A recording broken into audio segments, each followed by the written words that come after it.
Assalamualaikum warahmatullahi wabarakatuh. Selamat datang di channel tutorial amatir edisi pembelajaran. Kali ini kita akan melakukan pembahasan materi IPA SMP kelas 7 semester ganjil bab 3, penjabaran dari materi bab 3 sebelumnya, yaitu ini tentang identifikasi larutan asam, basa, dan garam.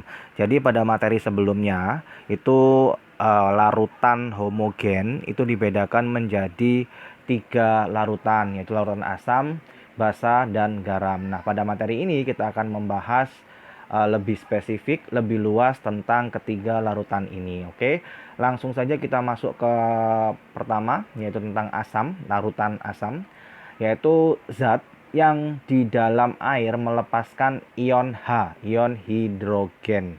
Asam mempunyai sifat-sifat berikut. Yang pertama, rasanya masam. Bahasa Jawanya kecut ya, bersifat korosif atau merusak logam. Jadi misalnya zat atau larutan asam ini kita teteskan ke dalam di atasnya besi, akan terjadi perusakan atau korosif pada besi itu, bisa keropos dan menyebabkan perkaratan. Mengubah lakmus biru menjadi merah, yang artinya dalam percobaan ada kertas lakmus yang ada 2 warna, biru dan merah. Jika kertas lakmus biru kita tetesi larutan bersifat asam, akan berubah menjadi merah. Jelas ya. Kemudian mempunyai pH kurang dari 7. pH larutan asam di bawah 7. Kemudian bereaksi dengan logam untuk menghasilkan gas hidrogen. Itu sifat dari asam. Lanjut ke contoh yang merupakan zat asam. Yang pertama, asam asetat dengan rumus kimianya CH3COOH, yaitu ada pada kandungan larutan cuka. Asam klorida atau HCl ada pada asam lambung tubuh kalian. Kemudian pembersih porselen. Porselen itu pembersih lantai untuk kamar mandi itu ya. Kemudian asam askarbat C6H8O6, yaitu sebagai pengawet makanan. Kemudian asam nitrat HNO3 ada pada kandungan pupuk dan bahan peledak TNT. Asam sulfat H2SO4 ada pada aki dan pupuk. Asam fosfat H3PO4 yaitu pada kandungan deterjen dan pupuk. Ini contoh-contoh dari zat asam atau larutan asam. Oke, lanjut ke 2, yaitu basah, larutan atau zat basah, yaitu zat yang di dalam air melepaskan ion OH. Basah mempunyai sifat-sifat sebagai berikut. Yang pertama, bersifat kuastik, yaitu merusak kulit. Artinya bisa menyebabkan kulit kita mengelupas-kelupas atau iritasi dan lain sebagainya jika terkena zat basah. Mempunyai rasa pahit dan licin. Mengubah lakmus merah menjadi biru. Seperti tadi, lakmus kalau asam, lakmus biru menjadi merah. Ini kebalikannya, merah menjadi biru. Kemudian mempunyai pH di atas 7. Contohnya, ada natrium hidroksida NaOH, rumus kimianya, ada pada sabun dan pembersih saluran air. Kemudian magnesium hidroksida MaOH2, obat MAH dan obat urus-urus itu mengandung magnesium hidroksida. Kemudian aluminium AlOH3, yaitu ada pada kandungan obat MAH dan deodoran. Ini contoh dari zat basah.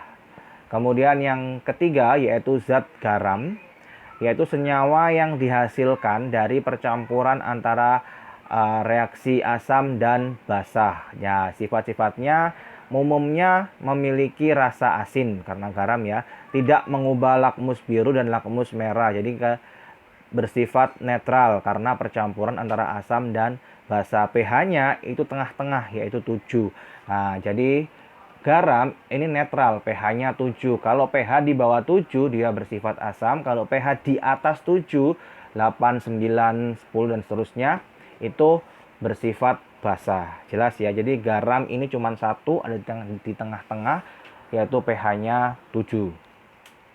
Nah, contoh garam yaitu ada pada natrium klorida atau nama yang sering kita dengar sehari-hari yaitu garam dapur. Rumus kimianya NaCl untuk penyedap makanan ya, kegunaannya pasti. Kalsium karbohidrat CaCO3 yaitu bahan cat dan karet. Natrium fosfat Na3PO4 yaitu pembuatan deterjen. Itu contoh larutan atau zat garam. Nah, kemudian indikator asam basah. Apa sih indikator itu?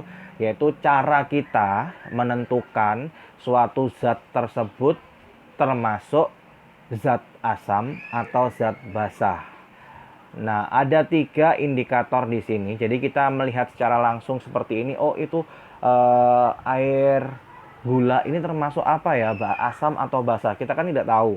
Nah, ini ada indikatornya. Ada 3 indikator yang bisa kita gunakan. Yang pertama, indikator alami berasal dari tumbuh-tumbuhan yang kita ekstrak, kemudian kita teteskan larutan asam atau basah sehingga warna ekstraksi itu nanti akan berubah. Kemudian indikator buatan, kita gunakan kertas lakmus, yaitu lakmus merah ataupun lakmus biru, atau bisa kita lihat nanti bisa digunakan sebagai percobaan. Kemudian indikator universal ini untuk mengetahui pH suatu larutan. Ya, ini indikator alami. Jadi indikator alami itu contohnya ada pada tanaman kubis merah. Jadi pertama kita buat ekstraksi dulu, kita campur air, kita haluskan, kita peras sarinya ya seperti itu. Warna asli awalnya kubis merah itu berwarna ungu atau merah lembayung. Nah, jika kita tetesi larutan asam, ini basah ya. Larutan asam, warna ungu ini tadi akan berubah menjadi merah muda. Nah, jika kita tetesi larutan basah, dia akan berubah menjadi hijau. Oh, kalau kita tetesi suatu cairan ya, nah itu akan berubah. Kemudian bunga sepatu berwarna merah tuah awalnya. Jika kita tetesi air jeruk misalnya karena bersifat asam ya, merah tua ini akan menjadi warna merah seperti biasa. Tapi kalau dikasih larutan basah akan berubah menjadi kuning. Bunga mawar merah muda, jika kena asam tetap merah muda, jika kena basah akan menjadi hijau. Bayam merah awalnya merah, jika kena asam merah muda, jika kena basah kuning. Harusnya ini bisa digunakan sebagai percobaan. Nanti insya Allah pada tutorial berikutnya akan melakukan percobaan indikator alami serta indikator kertas lakmus ya. Kunyit yang awalnya jingga akan menjadi kuning dan merah kena basah. Geranium yaitu merah awalnya akan menjadi orange kena asam dan kuning kena larutan basah. Ini indikator alami. Lanjut ke kertas lakmus. Ini kertas lakmus gambarnya seperti ini ya. Kertas lakmus ada 2, ada yang berwarna merah, ada yang berwarna biru. Ini indikator buatan. Jadi jika kita sediakan cairan atau larutan yang bersifat asam dari cuka atau dari air sabun, nah nanti itu kita masukkan kertas lakmus ini, 1 lembar kertas lakmus, kita masukkan yang berwarna merah ya, ini ya kertas lakmus merah pertama. Jika terkena larutan asam dia tetap merah, tidak akan berubah. Tetapi jika lakmus biru kita masukkan ke larutan asam dulu ya. Nah, ini akan berubah menjadi merah yang warna biru tadi. Oh, itu berarti ciri-ciri bersifat asam. Kalau netral tetap tidak ada perubahan ya. Kalau basah, kertas lakmus merah berubah menjadi biru. Kertas biru tetap menjadi biru. Oh, berarti itu ciri-ciri larutan yang bersifat basah.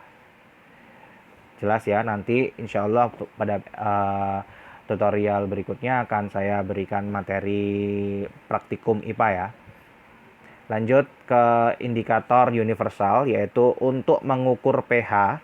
Jadi kertas yang ada di sini ini, di dalamnya itu bentuknya seperti ini, warnanya polos ya. Kemudian kita celupkan ke dalam larutan, entah itu larutan asam atau larutan basa atau larutan garam, nanti akan merubah warnanya. Nah, kemudian kita mencocokkan warnanya itu. Nah, ini ada pH-nya. pH ke 1, 2, 3, 4, 5, 6, 7, 8. Ini 9, 10 sampai seterusnya. Nah, kalau warnanya sesuai, misalnya warnanya tadi kita celupkan sesuai dengan seperti ini. Oh, ini pH-nya 8, berarti pH-nya 8. Seperti itu. Itu untuk mengukur pH. Berarti kalau pH-nya 8, dia di atas 7, di atas netral, berarti larutannya bersifat basah.